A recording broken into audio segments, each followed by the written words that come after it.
Basically میں ایک researcher ہوں، انسیکٹس پہ کام کرتا ہوں، اور فیس بک پہ میرا گروپ ہے کیڑوں کی دنیا کے نام سے، جس کا بنیادی مقصد ہے عوام الناس میں حشرات کے متعلق آگاہی پیدا کرنا، وہ بھی پاکستان کی اپنی قومی زبان اردو میں۔ تو وہاں پہ ہی ہم لوگوں کا تعارف ہوا تھا، اور وہیں سے ہی مجھے یہاں بلایا گیا ہے۔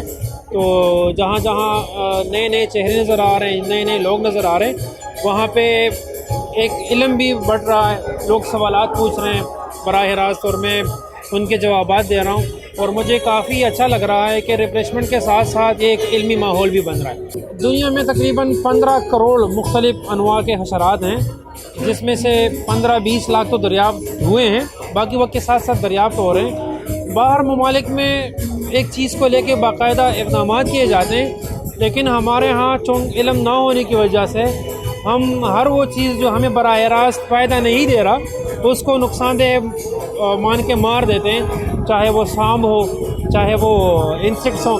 تو پاکستان میں اس کو ختم کرنے کے لیے اقدامات تو سینکڑوں ہیں، لیکن اس کو بچانے کے لیے کوئی بھی قدم نہیں اٹھایا گیا، کیونکہ آگاہی نہیں ہے، لوگوں کو اس کے متعلق پتہ نہیں ہے۔ تو ہم اسی طرح کر سکتے ہیں کہ سب سے پہلے ہم یہ آلودگی کم کریں۔ اس میں سے سب سے ٹاپ نمبر ہے پیسٹیسائڈز۔ ہم فصلوں پہ دڑا دڑ اسپرے کیے جا رہے ہیں، تو یہ اس طرح ہے کہ آپ نے مارنا ایک بندہ ہو اور آپ کسی محفل میں فائرنگ کر دیتے ہیں، تو اس میں سے آپ کے دوست بھی ہوں گے، اس میں سے اگر آپ کا ایک آدھ دشمن ہے تو وہاں آپ کے درجنوں دوست بھی ہیں۔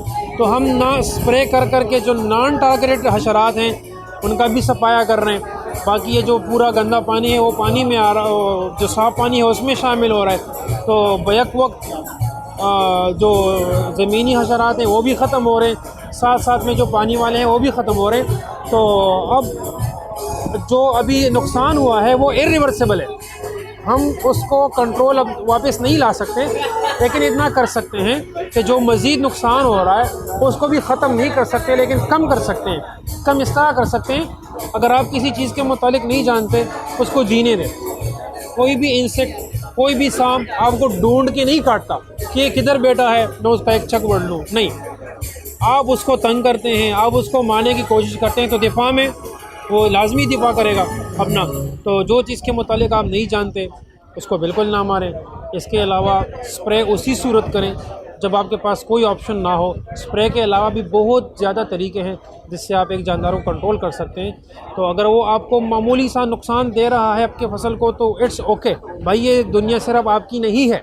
اگر کوئی انسیکٹ آپ کا فصل نہیں کھا رہا تو ایکو سسٹم ہوا ہی نہیں، اور ایسا ممکن ہی نہیں کہ یہ چیز زیرو کو لایا جائے۔ تو ہم پیسٹیسائڈ کو کم سے کم کریں، پہلی بات۔ دوسری بات یہ کہ اپنے بچوں کو اور دوسروں کو حشرات سے ڈرانے کی بجائے ان کو سکھائیں۔ میں ہمیشہ یہ بات کرتا ہوں کہ اگر آپ بچوں کو ڈراتی ہیں وہ ڈر جائے گا، آپ ان کو سکھاتے ہیں وہ سیکھ جائے گا۔ آپ ان کو سکھائیں، یہ نہیں کہ اس کو ہاتھ میں اٹھاؤ، بس اس کو بولے کہ اس کو مارو نہیں، اس کو جینے دو۔ تو پیسٹیسائڈ کم کریں، جتنی آلودگی آپ کم کر سکتے ہیں اتنا ان کا نسل بڑھتا جائے گا۔ اور دوسری بات کہ جتنی ہم ان کی اپنی جگہ پہ مداخلت کم کریں گے، مطلب ہے کہ کچھ جھاڑیاں اگر لگی ہوئی ہیں وہ ان کا مسکن ہے، تو بلا وجہ ان کو کاٹنا جلانا اس سے بھی پرہیز کیا جائے۔ آپ ان کے قدرتی ماحول میں ان کو جینے دیں، آپ گھر میں جئیں، ان کو باہر جینے دیں۔ جو درجہ بندی کی گئی ہے، جو کلاسیفیکیشن کی گئی ہے، اس لحاظ سے جو حشرات ہیں ان کا شمار بھی کنگڈم اینیمیلیا، مطلب وہ جانور ہی ہیں ایک طرح کے۔ اب باقی جانداروں سے جس طرح ہر جاندار کی اپنی الگ الگ خصوصیات ہوتی ہیں، اگر ہم پرندوں کو لیں اس کے جسم پہ پر ہوں گے، یہ ان کی الگ، تو وہ جتنا بھی بڑا ہو جیسے بھی ہو اس کا شمار وہ پرندوں میں ہوگا۔ حشرات کا مختلف میں تعارف کروں، ہر وہ جاندار جس کے جسم کے 3 حصے ہوں، ہیڈ، تھورکس، ایبڈومن، یہ 3 حصے ہونا لازمی ہے، اس کے 6 پاؤں ہو، ہیگزاپوڈا بولتے ہیں ان 3 پیئرز آف لیگ، مطلب جسم کے 3 حصے، 6 پاؤں اور سر پہ 2 اینٹینا، تو وہ انسیکٹ ہوگا۔ اب کسی کے پر ہوتے ہیں کسی کے نہیں، لیکن جو یہ 3 چیزیں ہیں، اگر کوئی جاندار اس پہ پورا اترتا ہے تو وہ انسیکٹ ہے، اس پہ پورا نہیں اترتا تو وہ نہیں ہے۔ اب اسپائڈرز ہیں وہ بھی انسیکٹ نہیں ہیں، جسم کے 2 حصے ہیں، 8 پاؤں ہیں، تو یہی سے وہ اس کی کیٹیگری سے نکل جاتے ہیں۔ بچو ہو گئے، سنٹیبیٹس، کنکجورے، یہ الگ الگ گروپ میں ہیں، یہ انسیکٹس میں نہیں ہیں۔ تو سائنسی طور پر انسیکٹ کے لیے جسم کے 3 حصے، ہیڈ، تھورکس، ایبڈومن، 6 پاؤں، 2 اینٹینا، یہ لازمی ہے۔